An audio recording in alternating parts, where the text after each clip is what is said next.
Welcome to Sugar Pills, a practical guide to self-care, where your host, writer, actor, and producer Candy Washington helps you live a more joyful life with a cheeky dash of pop culture news. Be sure to subscribe, leave a 5-star review, and join the conversation on Instagram at Candy Washington. Let's go.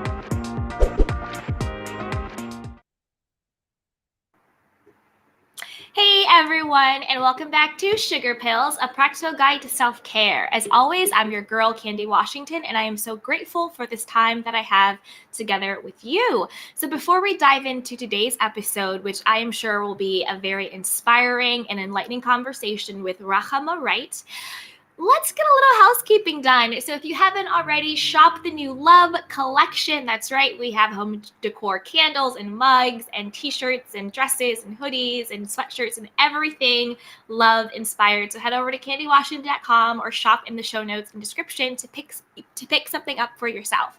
Also, don't forget to like, subscribe, rate, and review the podcast, or if you're watching on Instagram or on YouTube, also be sure to share with a friend and to send me a tag at Candy Washington of any of your aha moments, and I will be sure to share the love back with you. So now that we've gotten all of our housekeeping out of the way, I am so excited to bring up Rahama Wright for our lively conversation. Hi, Rahama. Welcome. Hi, Candy. Thank you so much for having me. I'm so excited to chat with you. Yes. So for those of you who are joining and you might not be familiar with Rahama's story, she is a social entrepreneur and a leading voice on African women's economic and business development. As the CEO of Shea Yeleen, a vegan shea butter beauty brand, Rahama actively contributes to promoting financial empowerment for women in rural villages in Ghana by delivering training to produce, market, and sell high-quality shea butter. The DC-based company creates pure, unrefined vegan shea butter products in small, handcrafted batches, ethically sourcing from women-owned cooperatives in Ghana. I am already impressed and a little bit fangirling, not gonna lie. Yes, so Shea Yeleen products, if I'm saying that correctly. You are? Yes. Shea Yeleen products are currently distributed online and through select Whole Food markets, Macy's.com, independent natural grocery stores, and MGM Resorts International. And as always, I will have everything linked in the show notes or in the description box, so you can just click and either shop or connect with Rahama as well. So hi, Rahama. Thank you so much for joining us. Candy, thank you so much for having me. I love your show and was very honored that you invited me to come and chat with you and connect with your audience. So thank you. Absolutely. So do you want to tell us a little bit about your journey to being an entrepreneur? How did you get your start? And what's really like your purpose and your passion behind your brand? Yeah, I mean, my journey started in a small rural village in West Africa, in Mali, when I was a Peace Corps volunteer. And I worked at a community health center. And frequently, women would come into my health center, but then they would leave unable to buy medicine or pay for their health services, whether it was for themselves or for their children. And so I started researching income generating activities. And that's when I learned about this. I want to show you. Wait, where's the camera? This is the shea seed. Oh, yes! Yeah, Yes, I see it. Yeah. I learned about this seed, and it grows exclusively in sub-Saharan Africa. You actually can't find the natural resource anywhere else in this world. And women are the harvesters. They're the ones that go out into their communities. So in forests and in the woods, they collect and harvest the shea fruit, bring it into their communities, and then they hand make this incredible product that has been for generations the lifeblood to how they care for themselves and their families. And so as I started learning about shea butter, its connection to the lives of women in Africa, I saw a huge disconnect between what was happening in these very rural small villages and what was happening in the international marketplace. So that journey from the shea tree to, a retail shop historically has excluded women in Africa who are at the beginning of the supply chain. And so as I started learning and seeing all of these issues, I wanted to do something to change that. And I always say I had no business starting a business. I was in my early 20s. Yeah. I had never taken a business class. I didn't know what a profit and loss statement was.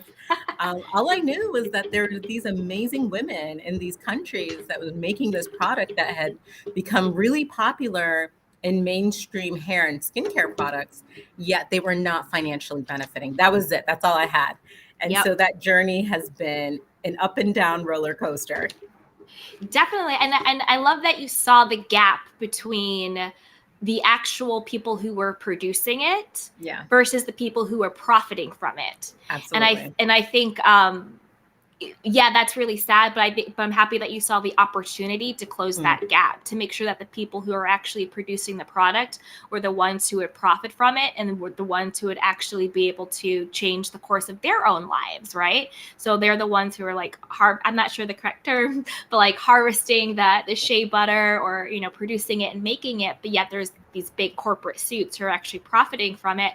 And I was talking to a couple of my girlfriends about that, like, we were saying, like, what's the difference between Black owned versus Black funded, you know, or and then there's also like the difference between just slapping on like, oh, for color or like diverse hair or for coarse hair or kinky, but it's actually still manufactured and made by like the same production companies. So I think that it's really good that you saw that gap and then created that opportunity. And then I think it's also really impressive. You are in Macy's.com, you're in Whole Foods and all of that. So what was that journey kind of transitioning from e-commerce to getting into retail spaces? Yeah. So I just want to really quickly touch on what you were saying before. Oh, because yeah, I think it's absolutely. so important about how a product is made. And I completely understand why you and your girlfriends were having that conversation, because I think these days it's very confusing. You see a product on a shelf, but there's no connection to where it came from, who made the product, how it's made. And if you think about the continent of Africa, 54 countries now, the majority of people who live in those countries are struggling with systemic poverty. But if you actually look at the resources in those countries, nobody should be poor in those countries. And so I always say this, which is Africa, the continent, is not poor.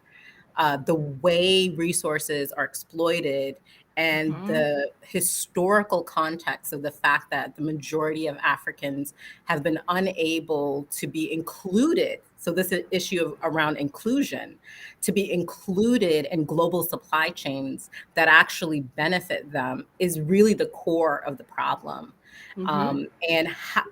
If we're to change it, we really need to think about how products are being made. How is it being made? Who is making it? Where does it start? And then where does it end? And that's where I focus a lot of my time, in the how and the who. And for me, as someone, Oh, no. Okay. Social impact through my business, my focal point as a diaspora is, it is our responsibility to change what historically has made a lot of people in Africa put into a position of disadvantage. And so, my roots and the fact that I'm connected to these communities is part of the reason why I work so hard on the business. And to get back to your question, Oh no, wait. I actually think this is a meatier conversation. So I have a couple questions about that, and then we can get to that retail e-commerce part. Okay. So to that end, do the women, do they have a percentage in the business? Do they have ownership? Do they have stock, or do they make a certain percentage of the profits? And then also, when it comes to that disparity between the actual producers versus the people who are profiting, is it more like other nations like the United States or the UK or other nations like that coming to Africa and taking the resources and then not, providing back to the people? Or is it, African officials or how they do business and they allow that sort of, I don't know what the word is, like exporting, and then they're not actually giving it back to the people who make it? So like, what does that look like? Like, why does that gap exist? Yeah. Excellent questions. And I will start with how the supply chain is structured. Okay. And then I'll talk a little bit about how Shea Yeleen is different. And then I'll end with the impact in the lives of the women that we work with. Perfect. So when I showed you this seed, even though it comes from Africa, so roughly 21 countries, there are approximately 16 million women across those countries that are part of the supply chain. The majority of what leaves the continent of Africa is raw material. So that seed I showed you. Gotcha. And the actual value addition of turning that seed into a product that is usable is not happening in these countries. Instead, it's happening, to your point, in the UK, it's happening in Asia, it's happening in other places. And that lack of value addition, that lack of being able to industrialize the process, right? For the community, the local communities is part of the problem because they sell the seeds for pennies. It's just, you're making nothing from it. Right. But if I, Candy, give you a bar of soap, you can use that, right? Yeah.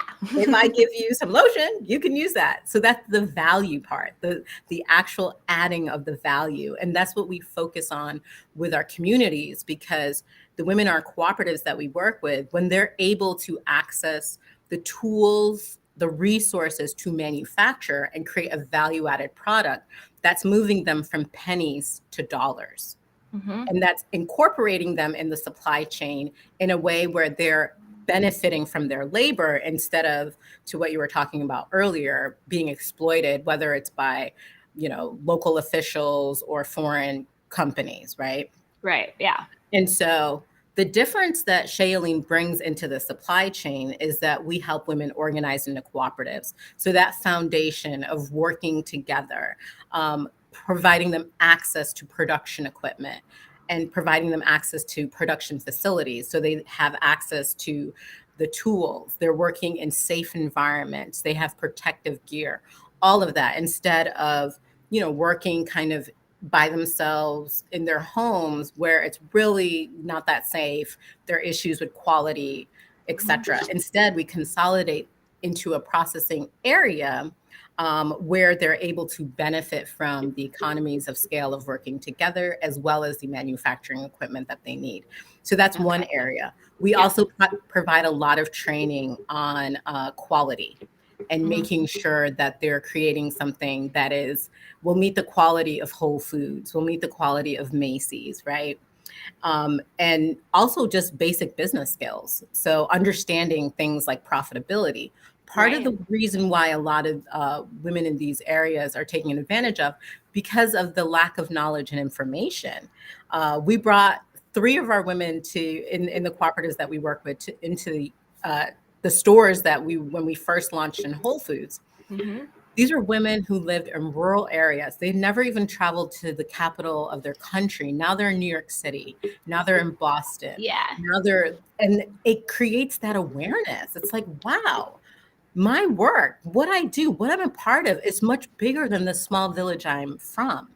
Yeah. And that exposure and that transparency and giving them access to a market that historically has not incorporated them is also really beneficial to them now being able to understand what the value of their work is and the value of their product. Yes. And so this leads me to my final point is, how do these women benefit? They benefit by living wages, by the work that we do and the products that we sell increase their income 5 times their country's minimum wage, giving them a living wage for the very first time. You asked about ownership and whether or not they have ownership in our US-based company. There isn't ownership in our US-based company. However, we do have a Ghanaian structure. And part of the reason is it's very complicated in terms of the law and taxes and everything to have foreign nationals own a US company. And so that's just something that I wasn't able to incorporate into our model. However, they do have an entity in Ghana, so their country, right, where they do have ownership of that. They are fully in charge of the decision making. They elect their leaders. Part of as well as they do something called susu. I don't know if you've ever heard that, but a susu is essentially a shared savings and lending program. So that even if you're not in the cooperative, because there are women in the cooperative who have now increased their income, there's the ability to share that across the people who are in your community. So those are some of the areas that the women that we work with and the model that we create, how that is different from the traditional model and different from how shea butter has been made, for decades now. And I No, just go ahead. Oh no, I was just gonna say too. I wanted to put in context to you the living wage component, because that I would say is like our sweet spot. We don't do buy one give one models or buy a product and we'll donate 1%, because at the end of the day, if you increase a woman's income and get her more money into her pocket, that is a direct impact into her household. It directly impacts her children. And when I do my site visits and talk to women in our communities, the number one thing that they invest increased income in is sending their children to better schools or being able to even afford to send their kids to school. And it doesn't matter if it's a girl child or a boy child, across the board. That to me is changing the life of the next generation, which is what every parent wants to do. They want their kids to have a better future than they had, right? Yeah, no, I agree 100%. And I was like taking like my little notes as you were talking so I don't forget. No, but I absolutely love that. And I think just to sort of crystallize what you were saying, I think the essence of what you did was you took the women from being a supplier to being a brand. And once they became the brand, that's when they really got to get the equity back. And then that's when they were able to even though I think that the shea butter seed itself, there's so much value in that, right? But I think once you're able to make them see it as a brand, and like they got to go to New York and see all that, you're right. They not only did they see the value in their product, but I bet you they also saw the value in themselves. Yes. Like, look what I created, look what I produced, look what I made, and look how I fit in this huge infrastructure of what's going on in the world, right? So I think that's super powerful and really great. And then also what I loved was you talking about the living wage, right? And yes, I always think it's great to like pour into the next generation and pour into children and them going to school. But what really like resonated with me with that, whether we're talking about women from Ghana or women from America or women from Asia, wherever, just women in general, once you empower women with a living wage or with their own financial means, that gives us freedom, and then that gives us choice. Yes. And I think that is what is so powerful. So I think you're right. It's not about that we're going to give a percentage back or, buy one, get one, like all of those sort of like, sure, they're great, but they're a little gimmicky at a certain extent. So I do love that you pour back into the people who actually created the product to give them the freedom of choice. And that's what money does. It really gives you autonomy, right? So Preach! I love that. You're like preaching up in here. Yes. It's true. It's true. Like that's when you think that's why it's called financial freedom.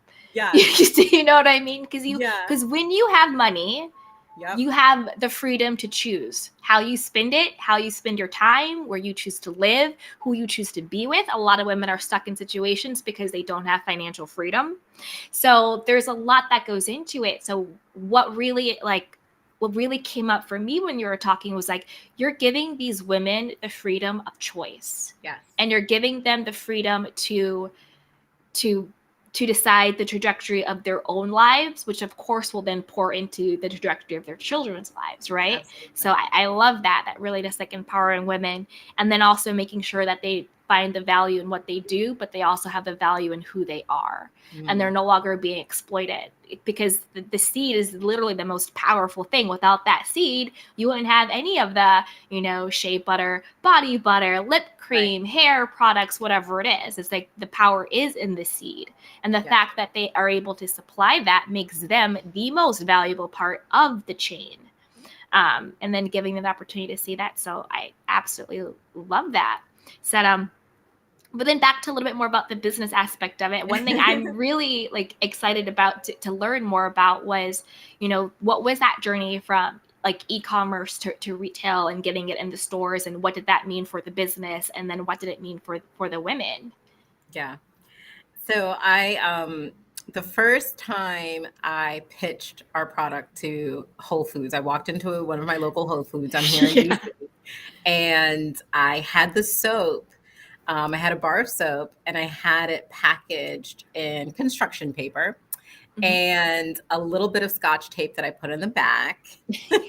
And I walked in there, and I found the person working in the body care section, and I was like, "Hi, my name is Rahama, and I'm doing this, and I would love to get my products in here." And I showed her, and she just looked at me like, "Are you mad?" Like, Right, like the packaging is terrible. But again, I had no business starting this business. I did not have a beauty background. And, it was like Whole Foods. They're going to like something that's like very raw feeling and like very homemade. Vegan. It's right up their alley. Yeah. But no, I had a lot of work to do. She was very kind to me. I had a lot of work to do. I love it. Yeah, she was very kind. She gave me some tips, and she was like, you definitely need to improve your packaging. And then maybe a year and a half later, I learned about this program called, it was Youth Trade. And it was a program that Whole Foods was launching through their North Atlantic region. And it was a program to support the next generation of conscious capitalists. And so John Mackey, the co-founder of Whole Foods, his whole business philosophy is that capitalism can be conscious. You just don't need to make profit by all means. You can make profit and also do good. And so they wanted to bring and create a pipeline of companies that had that same philosophy.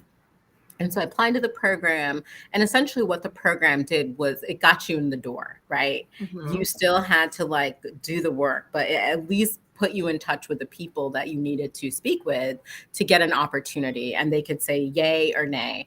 And I got into the program. I pitched it to the regional buyer.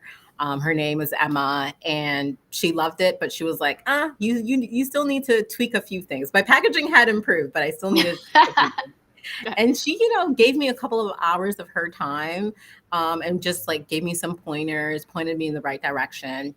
And that kind of created this journey of me figuring out what I would need to do to get into retail. I actually didn't really have a huge online presence. Right now with COVID-19, I've been looking more at our e-commerce and our digital, but because I was going through this program and it took up a lot of time, effort, and, one woman shop, I really didn't have the bandwidth to like figure out retail and also e-commerce. And so I just went with it. I went with retail, and that was in 2014. We launched it was like 6 or 7 stores. And then by that spring, we were in 20. And then from there, we moved from one region to another region. And then we brought, our women to like tour the stores with me, which was a trip, like a huge trip. We literally I got a rental car because I didn't have a car at the time. I got a rental car, picked them up from the airport. And for like 21 days, we were just on the road, going from store to store to store. And it was so funny because it was interesting to see them experiencing America in the same way I experienced Mali when I was a Peace Corps volunteer. And they would ask me questions like, why do Americans like ice in their water? What is refreshing? Yeah. And they're like, it's too cold. They were always like, don't put ice in my water. I just want a room temperature. And just noticing that, the types of things that would like attract them or they'd be excited about.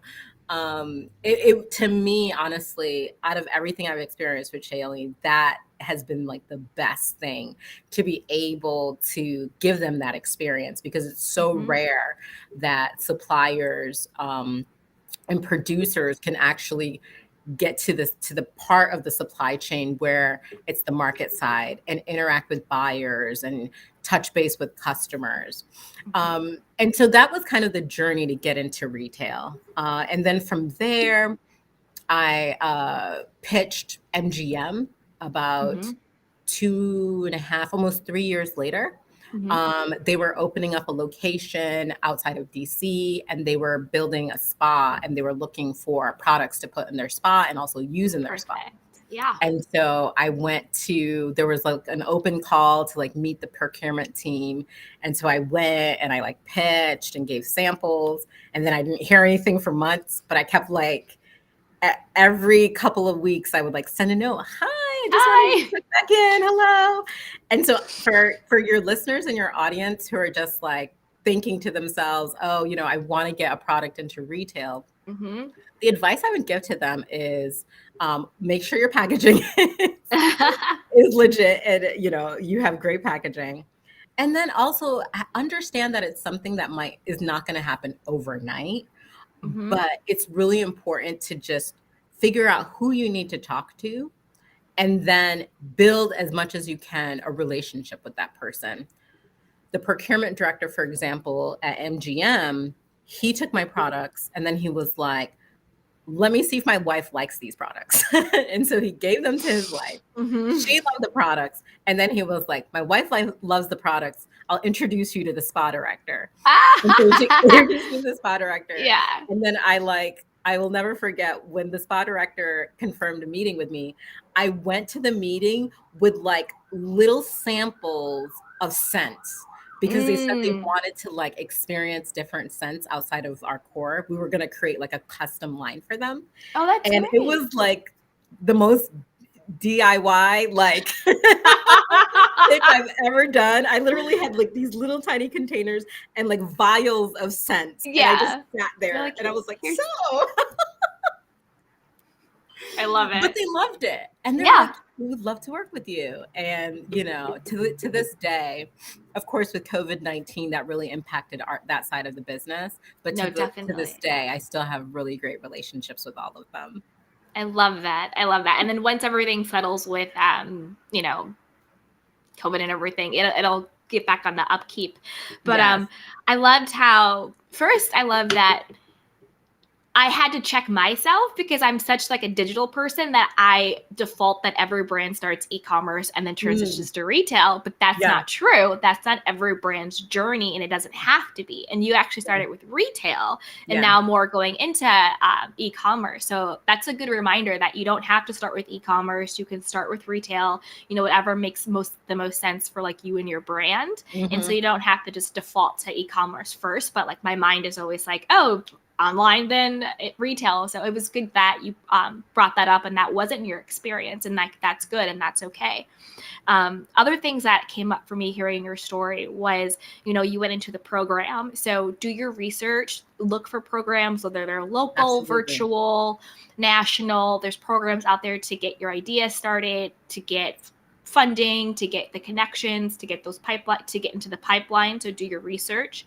Then also the power of mentorship. You know, you said that you took the time to get a couple of hours of the buyer's, you know, guidance and insights, you know, get someone who has either done it before or in a position that would be in a position to buy what you're selling on a big scale, you know, have that humility, check the ego, and be able to take that feedback because they're just trying to pour into you. Because there are some people who are so precious about their stuff. Like, what do you mean you don't like this font? Like, okay, the font's ugly, get over it. So we just have to make sure that we're able to check our egos, take the feedback, and get the mentorship to create a more viable, enhanced product. So I love that you talked about that. And then also like the third tier is like you're saying, like relationships, you know, have those relationships with people, cultivate them, do the check-ins, you know, keep that going because you never know what opportunity could come out of that relationship, whether it's today, tomorrow, or a year from now. But having those relationships are kind of the strongest thing you can have across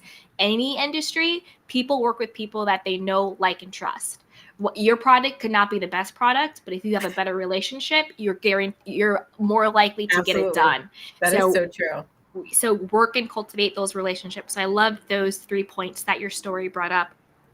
And then also I wanted to talk about something that you also touched upon, which is like the mindset of, to me, it was persistence, right? So you persist just because it doesn't happen in a month. Maybe you hear a no, or no, not right now, or you need to work on this.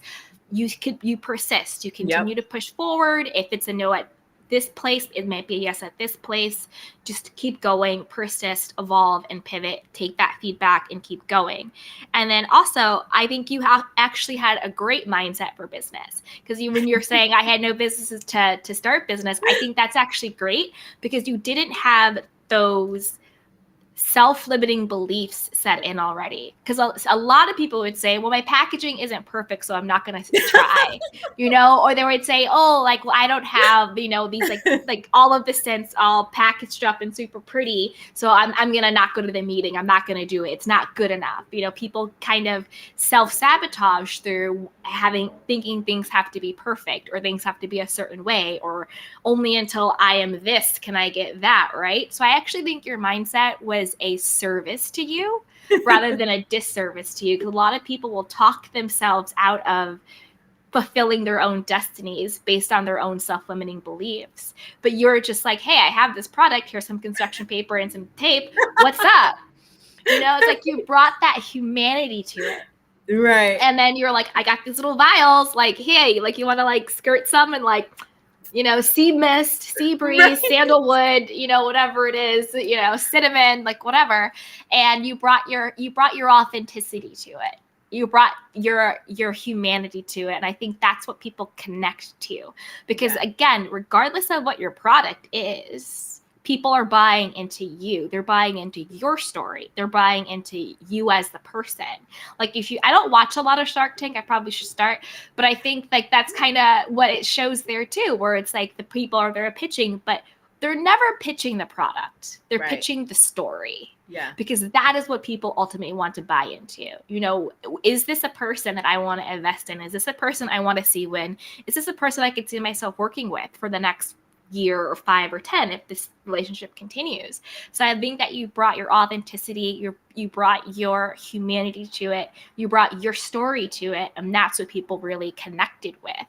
And I loved your mindset. I had no business starting a business, and that's why you're successful, right? Because you're just like, I'm just gonna do it anyway. And I love that. And I think people need to have more of that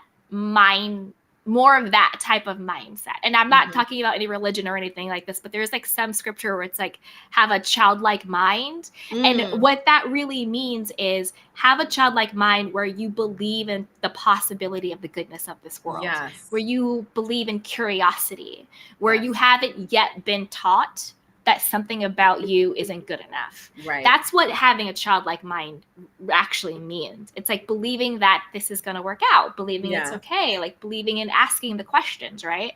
So I love that. It's almost that like, well, I had no business starting a business, but here I am. I did it anyway. So I absolutely love all of that. And then I also wanted to see, did you have any inspiring stories from any of like the women who worked with you? Anything that they said really transformed their life, or just all of that stuff? Yeah. No, I just wanted to like piggyback off of what you just said in terms of like, I don't even think at any point in time did I think, oh, this is not going to work. It was always, how can I make it work? And I also think my level of like complete like ignorance, I don't even know if ignorance is the right word, but I don't have any beauty experience. It was your belief system. Yeah. That's what it is. You had the belief. You had the belief that, again, your belief was, this is going to work. Now we're just going to figure out how it's going to work. Right. Like there wasn't the opportunity. There wasn't the space for anything else. Right. And when you make that decision that this is how it's going to be, that is when everything opens up for you. Yeah. No, absolutely. I just really, this is completely like a sidebar, but go ahead. Yeah. I saw King Richard over the weekend, and if you haven't seen the movie, you have to see it, because literally their dad was like that. He was like, these two girls are going to change the world, period. There's just like, and I what you're saying just really resonates with me in the sense of, it starts with believing. And you literally, for me, there was absolutely nothing that would have confirmed that belief besides actually taking the first steps and trying. Like there was, if you looked at like my background, the lack of money, the lack of contacts, like not my knowledge, not even knowing much about the industry. If you looked at that and said, oh, wow, she's going to get into retail. Oh, wow, she's going to work with 14 villages and 800 women in her supply chain, and she's going to do that. You would have been like, that's crazy. That's just not going to happen. And I think what you were saying before that, limiting belief, if you can't overcome that, it's going to be hard to overcome the other things, because the journey of entrepreneurship is so difficult. And for me, it actually has been a spiritual practice and part of my spiritual practice. Oh, and like, girl, yes. Take it there. 'Cause it has been, because to believe in something that you can't physically see, like at times, it's faith. Kind of, that is faith. That is faith. That is what faith is. Yes, exactly. The belief in things unseen. That is exactly what it is. Yeah. And so, but in the same way, at least in my journey, what I've come to understand about faith, it literally is a process of, you don't know how strong your faith is unless it's tested. And it won't be tested unless you're trying for something. Oh, 100%. Yeah. Like something that feels impossible. And I think that that's what we're called to do, is to truly try for the most impossible thing in our, within our world, right? Whatever that world may be. We're all in different industries, different sectors, have different passions, etc. And in the same way, if I want to lose weight, I have to like exercise and work on my muscle. Faith is the same thing. It's just not you wake up and you have it. You actually, there's a process of doing an action that activates it. But anyway, that's it's true. No.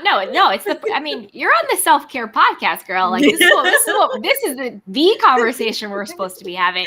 No, because it's true. Faith without works is dead. Yes. So it's like, because if without the works, right, or the inspired action, right, then there's no need for faith. If there's nothing to be done, there's nothing to have faith in. Yeah. So you have to do something. And then the faith is believing in the goodness that it will work out. Yes. That the end result will work out. But you have to act, you have to do the work. And the faith is that it will work out. And so, I definitely believe in that. And then it's also like the belief in that you matter. That who you are matters. Therefore, what you contribute to this world is valuable. Yes. And that's what I was sort of getting at with the women realizing that, like, oh, wait a minute, like what I'm doing is valuable in this world. Exactly. So if what I'm doing is valuable in the world, then I must be worthy too, right? Yes. So it's that belief in that value and that worthiness. Yes, absolutely. And 100%. You're right. This idea of self-care, and part of how we define it at Shea Yeleen is generous self-care.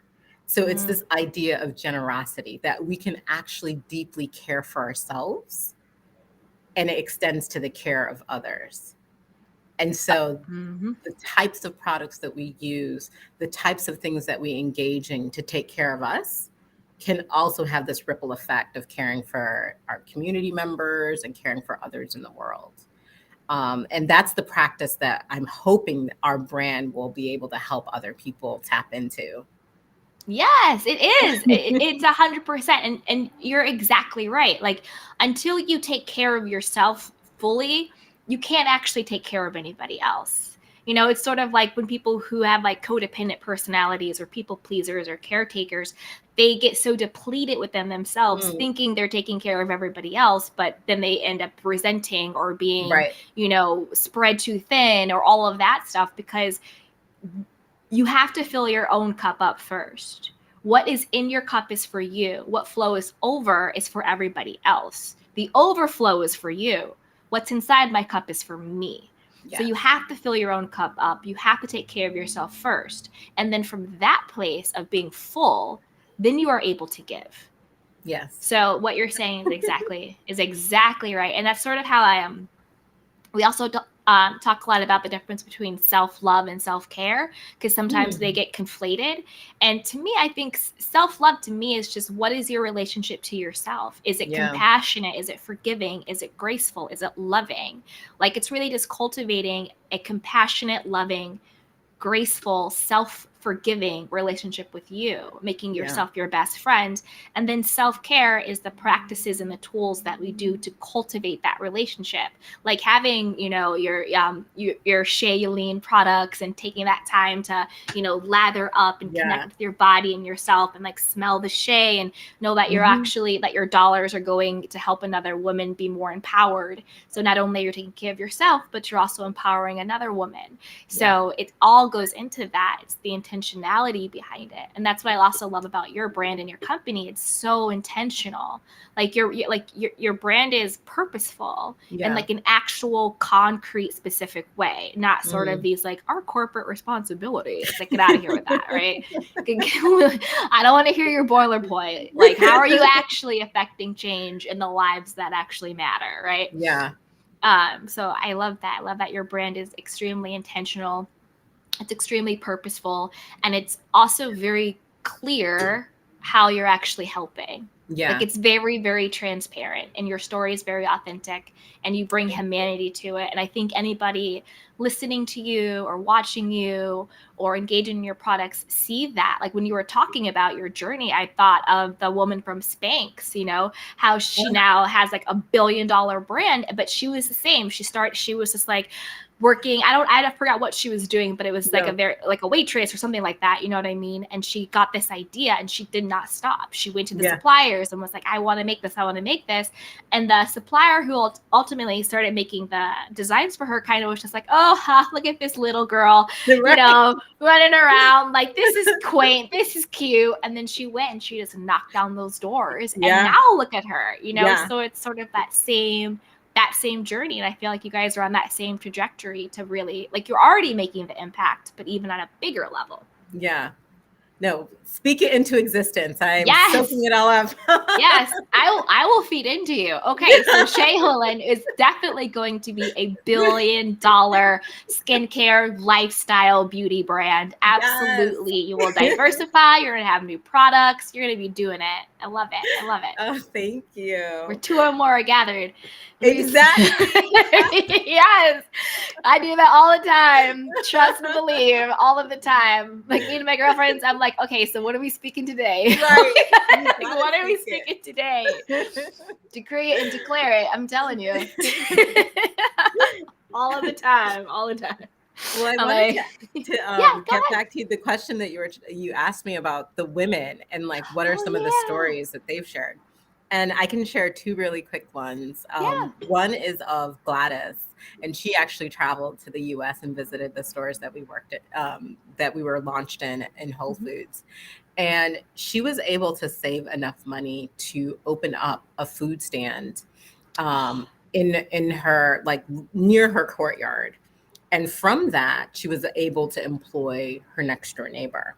And so this next door neighbor never worked with Shea Yeleen, like, is not part of the cooperative, but because Gladys was able to start another business, that gave her enough income to now give money to someone else in her community. So that's one story. And then another one is Masana, and they both live in different communities. And Masana, she's a widow, so her husband passed away. And when her husband passed away, her in-laws asked her to move because they wanted the property. And this happens all the time. Like, it's one of the things, and one of the challenges that women have is they don't own land. And typically there's no wills like there are here. And everything is kind of like based on custom and tradition. And so when her in-laws were like, okay, see you later, like, she now had to figure out what to do because it was herself and then her daughter, who was at the time, I believe, 6 or 7. Mhm. And so she moved in with one of her relatives, but then she was able to save enough money to build out her own place.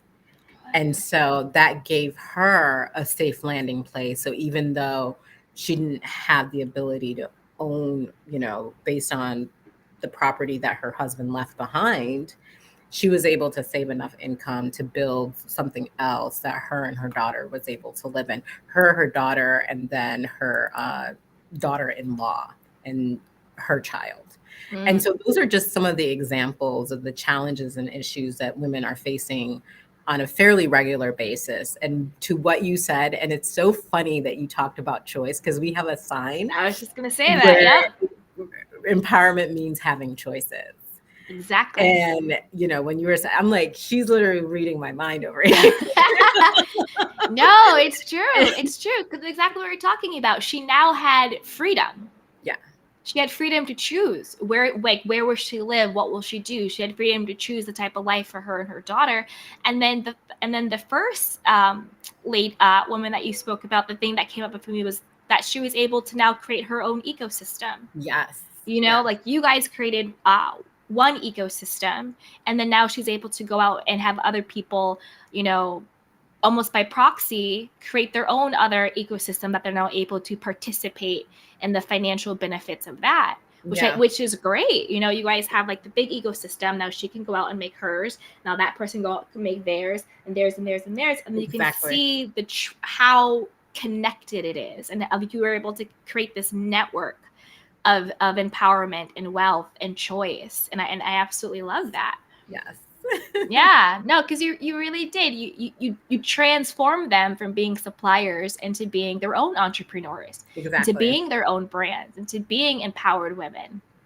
And you're 100% right. Empowerment means choice. Yeah.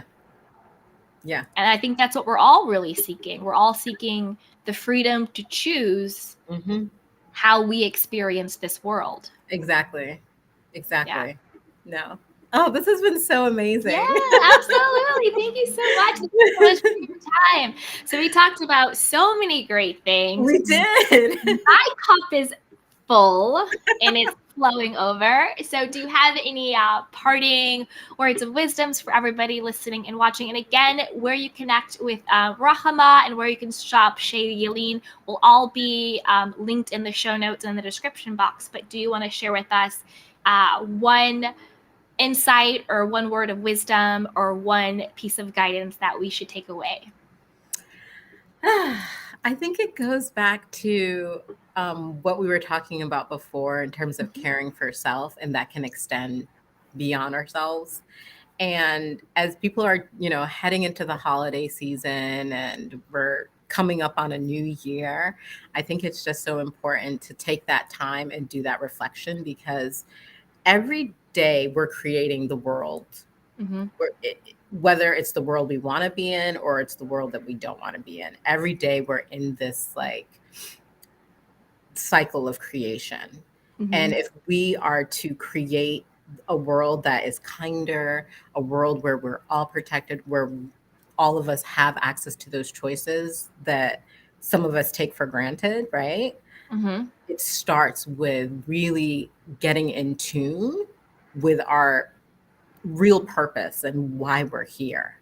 Because I think that when we tap into that, the only option is creating a better world. Absolutely. Like that's the only outcome. But I do think that it's so easy to like fall into just chasing things just to chase them. But if we literally like just take a moment and just go inward and really think about the purpose. And I think a lot of times people feel like they need an external validation of their purpose. And you don't. You really don't. But when you like, and it's not something that is hidden or secret from us. We all know. Yeah. We all know. And I think that in this kind of season of gratitude, season of transition and going into a new year, find that time to really.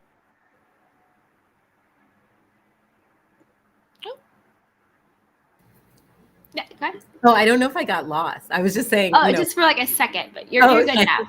You're good now. Find that time to really tap into to that purpose and to whatever it is inside that you already know is there. 100%. Oh, I love that. And I would say the last thing that what I really loved from our conversation is that making your individual life better through the work that you do is enough. You know, I loved how you were like, we're not going to do like, oh, percentage to this and buy one, get one and give away and all that stuff. That just making the life of the people who produce this better in and of itself is enough. And I absolutely love that, because I think it's true. I think especially as entrepreneurs, sometimes we feel like we have to have this pretense of we're going to give to charity and to the mammals and to climate change and but I think when you script, because in order to like validate wanting to be successful, but I think you're 100% right. Just go inward. What is your purpose? And making this life better is enough. And then that will inherently make the next life you touch better too. So yeah. I absolutely love that. Thank you for that affirmation. Thank you. Absolutely. Yes. Thank you for being authentic and transparent, because I think once people are honest about things, then it gives other people permission to be honest too. Yeah. And I totally believe that. If I'm making my life better in an authentic way, I will inherently make the next person's life I touch better. Yes. But knowing that making my life better is enough in and of itself, that gives me authentic power to show up fully in my life. And that is impactful. Absolutely. Again, preaching. Preaching. Well, thank you so much, Rahama, and for everybody watching. Yes, and for everybody watching and listening, be sure to go into our show notes, click where you can support, connect, shop, and buy and share. So thank you so much, everyone. Again, always subscribe to the podcast, subscribe to the YouTube channel, give us a rate and review, head over to Instagram at Candy Washington, give me a follow, shoot me a DM, tag us with any of your aha moments, and I will be sure to show you some love. And don't forget to share this, because your journey to love and self-worth is always better with a friend. It's always better with some support. So until next time, be well, take care of yourself and each other. Bye. Welcome to Sugar Pills, a practical guide to self-care, where your host, writer, actor, and producer Candy Washington helps you live a more joyful life with a cheeky dash of pop culture news. Be sure to subscribe, leave a 5-star review, and join the conversation on Instagram at Candy Washington. Let's go!